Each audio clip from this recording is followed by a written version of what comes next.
po ang lahat. Magandang umaga po sa inyong lahat. Ngayon po ay ating ipinagdiriwang ang kapistahan ng pagdadala kay Jesus sa templo, the Feast of the Presentation of the Lord. Kasabay din po ng pagdiriwang na ito, isang tradisyon ng simbahan ang siyang ating ginaganap. Kaya ang isang tawag sa misa natin ngayon ay Candle Mass, na kung saan sa pasimulan ng misa, ang bawat kandilang may sindi, binasbasan. Bakit? Sapagkat sa pagdadala kay Jesus sa templo, inialay siya hindi lamang bilang anak ni Jose at Maria, kundi ipinakilala si Jesus sa templo bilang liwanag ng sanlibutan. At yun po yung simbolo ng mga kandilang may sindi na siyang ating binasbasan. Gayun din naman, kasabay po ng pagdiriwang natin ng kapistahang ito, ipinagdiriwang natin ang World Day of Consecrated Men and Women.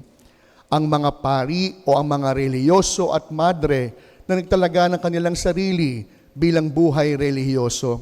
Mapalad tayo dito sa Peña sapagkat hindi lamang tayo may pari.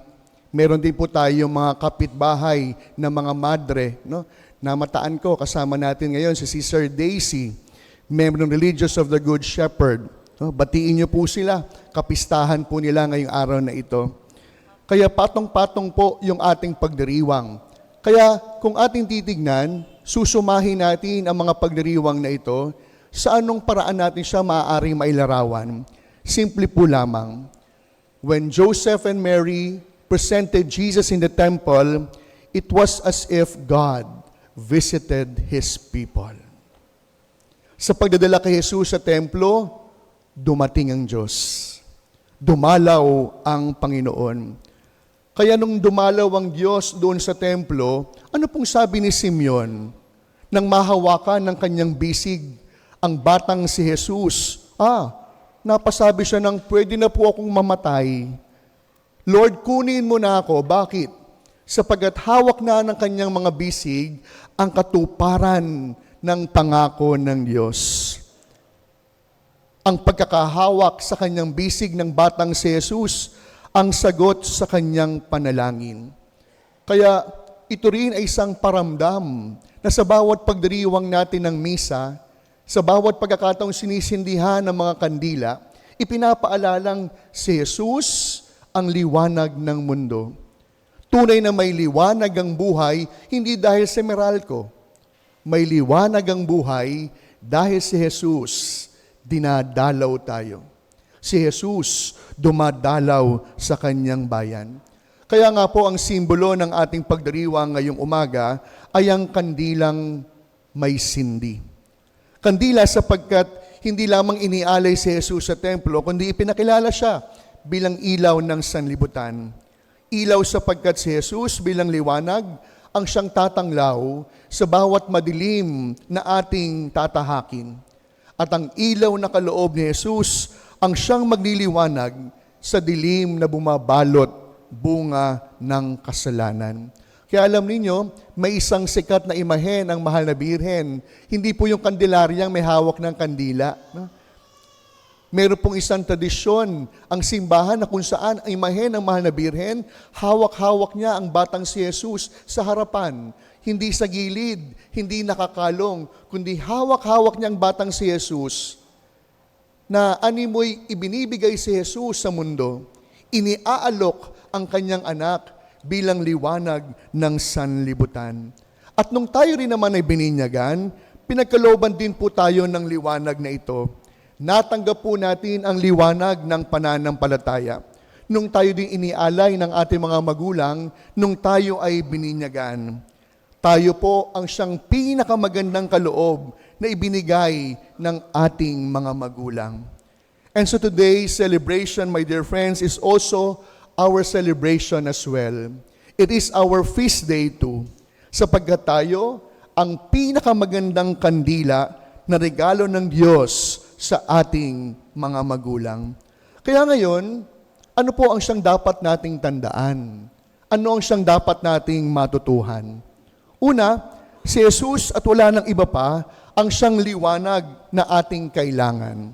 Sa bawat panahon na tayo po'y nababalot ng iba't ibang kadiliman, tangi ang liwanag ni Jesus ang dapat na magliwanag sa ating buhay. Hindi po ang ningning ng kasikatan, hindi po ang kinang ng pera at kayamanan, kundi ang tanging liwanag ni Jesus ang magliliwanag sa mundong nababalot ng dilim ng kasamaan. At ito po ang siyang unang bagay na dapat nating matutuhan. Pinabindisyonan niyo po ang mga kandila, hindi sa kung anumang dahilan. Pinost ko po doon sa ating Facebook, bakit po ba natin bebindisyonan yung mga kandila? Una, sa panahong tayo ay magdarasal. Sinisindihan ng kandila upang maalala natin, we are in the divine presence of the Lord. No? Kaya alam nyo kanina, hindi ko alam kung narinig ninyo, malamang hindi. Nagsasalita na po yung ating commentator ng introduction. Hala, ang ingay ng simbahan. Yung ibang nakarinig nasa likod, sabi ko, ang ingay ninyo. Alam nyo, tabi-tabi po, huwag po kayo magtatampo. Minsan yan po yung ating sakit bilang mga Katoliko. We always forget that we are in the divine presence of the Lord. Tayo po ay nasa bahay ng Diyos, sa halip na magdasal, nagkwentuhan. Alam nyo, nakwento ko po sa inyo, nagtungo ako ng Brunei. Totoo talagang distance makes the heart ponder. Alam nyo, sa Brunei, dahil siguro minority yung mga Katoliko, at talagang sabik na sabik ang Katoliko, makapagsimba at makapagmisa. Alam niyo, sa Brunei, ang misa alas 8, ang mga tao, 7:30 nando na. Papasok ka ng simbahan, napakatahimik. Mga Pilipino to. Sabi ko doon sa parish priest, ganun ba talaga? Sabi niya sa akin, you know, Father, it is really, the faith that makes the difference. Kaya naman pala, pag nasa ibang bansa, pero bakit sa Peña, hindi kaya? Natatawa kayo, no? Yung mga tumatawa, yung nagkukwentuhan kanina. Kaya yung po yung unang paalala, kaya kayo nagsindi ng kandil at nagpabindisyon, hindi sa kung ano pa man. Every time we light the candle, we're always being reminded about the presence of God. Pangalawa, huwag po nating hayaan na maging andap-andap ang sindi ng kandila na ating tinanggap. When we were baptized, we received the light of faith. Huwag po tayong papayag na sa ating pagtanda, yung sindi ng kandila ng pananampalataya, mamamatay at mawawalan ng liwanag. Ibig sabihin, kung ibang kandila na uupos, pagsikapan po natin manatiling nagdiringas ang liwanag na ipinagkaloob sa atin. Sa paanong pamamaraan, the light of faith that we have received must be lived out, must be practiced, must be part of our day-to-day living. Kaya alam po ninyo, bilang mga Katoliko, mahalaga po yung pagsisimba sa araw ng linggo. Bakit? Sapagkat kapag hindi ka nagsimba sa araw ng linggo, yung sindi ng kandila mo, parang ganito. Nilagay mo yung sinding may kandila doon sa labas ng bintana, na kung saan sa labas ng bintana, mahangin, maaraw, maalikabok, pwedeng mangyari yung sindi ng kandila, mawala, mamatay, maupos. Kaya ngayong linggong ito, mga minamahal kong mga kapatid, itinuturo ng ating pagdiriwang na tanging si Jesus ang liwanag na ating kinakailangan upang manatiling nagdiringas ang init ng pananampalataya. Sigurado, bahagi po ng tradisyon sa pagsisindi ng kandila, sisindihan ng mga kandila sa panahon ng bagyo, sa panahon ng blackout. Susubukin ng maraming elementong ito na patayin ang sindi ng ating mga kandila. Subalit sa tulong at paggabay ng Diyos, mapanatili nawa nating nagdiringas ang liwanag ng pangako na ating tinanggap nung tayo naman ay nabinyagan. Matunaw man po ang lahat ng kandila na inyong pinabendisyonan, huwag po nating hayaang maupos ang init ng ating pagmamahal. Huwag po natin mahayaang maupos at maubos ang liwanag ng ating pananampalataya. Sa pagkatapos nung bata po ako, doon sa amin sa Tondo, kapag malakas po ang bagyo, kasabay pa ng pagkawala ng kuryente, malakas na kulog at kidlat, gagawin ng nanay ko, magsisindi po ng kandila. Ilalagay doon sa aming altar. At sa pagsisindi po niya ng kandila, hindi naman po tumigil yung bagyo. Hindi naman po bumalik yung kuryente.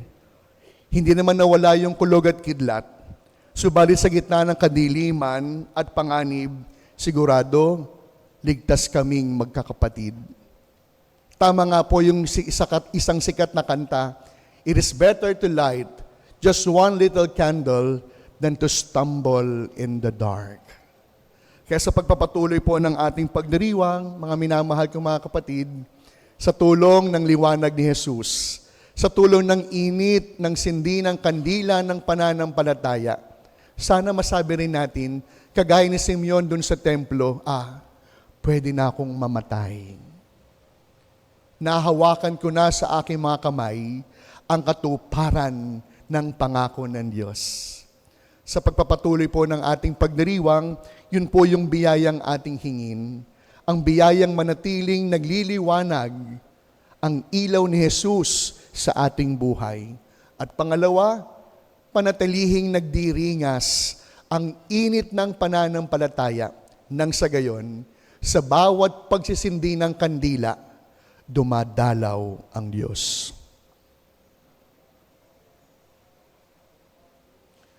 Amen.